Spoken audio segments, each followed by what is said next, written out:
जाणून घेऊया आपल्या परिसरातील दिवसभरातील ताज्या घडामोडी। सन्मान गौरव आहे। मराठी भाषेला शिक्षणाची भाषा, अभ्यासक्रमाची भाषा बनवणे, ज्ञानाची भाषा बनवणे आणि मराठी भाषिकांच्या जैवत आणि रोजगाराच्या संधी उपलब्ध करून देणे, यातूनच मराठी भाषेचा विस्तार नेमका असेल ही तळमळ मराठवाडा साहित्य परिषदेचे अध्यक्ष महोदयांनी आताच या ठिकाणी सांगितलेली आदरणीय सरांनी। त्यामुळे अभिजात भाषा झाल्यानंतर काय होणार आहे या संदर्भात एक परिसंवाद या ठिकाणी आहे। त्या परिसंवादातील मंडळींचं मनोगत आणि मार्गदर्शन हे अतिशय महत्त्वाचं असणार आहे।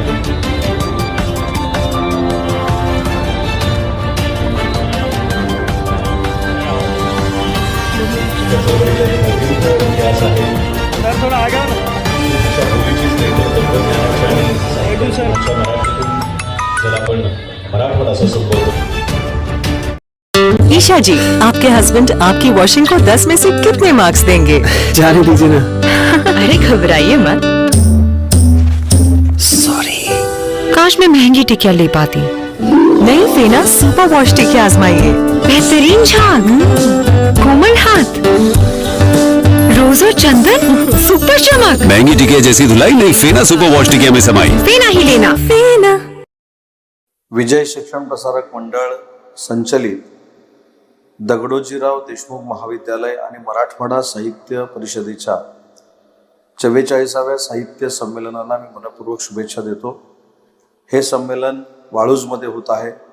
या संमेलनाच्या उद्घाटनाला देखील मला बोलवलेलं होतं, मी येणार होतो, परंतु रत्नागिरी जिल्ह्यामध्ये माननीय राज्याचे उपमुख्यमंत्री आमचे नेते एकनाथ शिंदे साहेबांचा दौरा असल्यामुळं आपल्या या कार्यक्रमाला मी उपस्थित राहू शकत नाही। त्याबद्दल आपल्या सर्वांची, साहित्यिकांची आणि उद्घाटनाला उपस्थित असलेल्या सगळ्या बंधू भगिनींची मी जाहीर दिलगिरी व्यक्त करतो।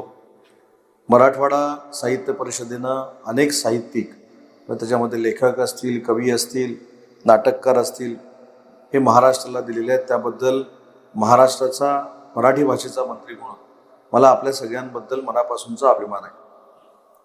या संमेलनाचे अध्यक्ष डॉक्टर भीमराव वाकचौरे हे देखील उत्कृष्ट कादंबरीकार आहेत। मराठवाड्यातल्या ग्रामीण जीवनावर त्यांनी असंख्य कादंबऱ्या लिहिलेल्या आहेत। त्याच्यातनं मराठवाड्याचं ग्रामीण चित्र महाराष्ट्रासमोर, देशासमोर त्यांनी रेखाटलेलं आहे आणि अशी व्यक्ती आज संमेलनाध्यक्ष म्हणून लाभते, यातच मला असं वाटतं की संमेलन हे यशस्वी झालेलं आहे। या संमेलनाचे स्वागताध्यक्ष विजयजी राऊत आहेत, ज्यांच्या संस्थेमध्ये हा कार्यक्रम होतोय।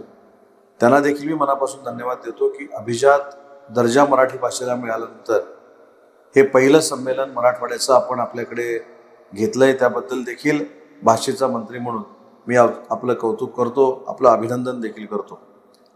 या 2 दिवसामध्ये अनेक परिसंवादांचं आयोजन करण्यात आलेलं आहे। यामध्ये सगळ्यात विशेष म्हणजे शाहूजी पाटोळेंची जी मुलाखत आहे आणि त्यांचे गाजलेलं जे पुस्तक आहे दलित किचन्स ऑफ मराठवाडा, याच्यावर चर्चा ऐकायला सगळ्यांनाच आवडणार आहे। त्यांना देखील मी शुभेच्छा देतो आणि मला असं वाटतं की याच्यामध्ये बालकुमारांचा मेळावा देखील आहे, अन्य साहित्याचे प्रकार आहेत आणि ह्या सगळ्या प्रकारांना ऊर्जावस्था देण्याचं काम मराठवाडा साहित्य परिषदेच्या माध्यमातून या 44व्या साहित्य संमेलनामध्ये होतं आहे।